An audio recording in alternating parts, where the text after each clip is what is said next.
We created the Forged in Crisis Award for two reasons.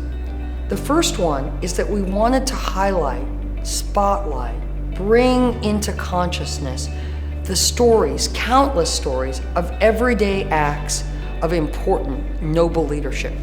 Everything from a mayor, right, who makes his city a sanctuary city for refugees, to a teacher who opens a child's eyes to a new subject or to gifts they weren't aware of, to a child that brought home a lost dog to its rightful owner. We wanted to highlight those stories, not just because they happen all the time and they help define us, but also because at this moment, those are not the stories we're reading about. They're not how most of us are talking about leadership.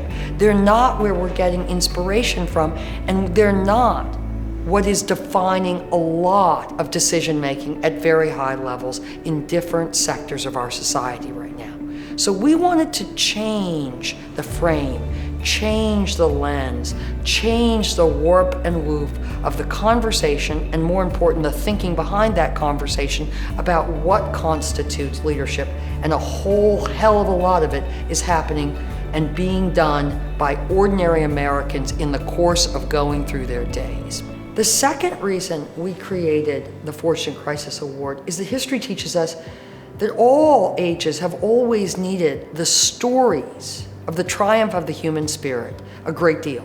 But it also teaches us that particular moments in history need those stories even more. And we are living in a moment when those stories are more urgent and more important. Why? Because those stories teach us that we are more than the sum of our anger and our resentments and our fears and our sense of division.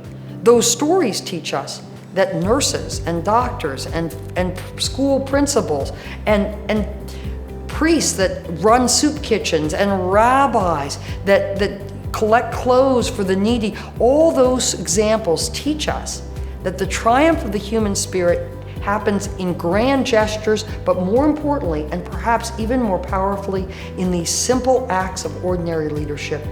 And we're living in an age that isn't giving us those stories. And we wanted to unleash those stories by helping you and ourselves tell them. So those were the reasons that we created this award at this moment.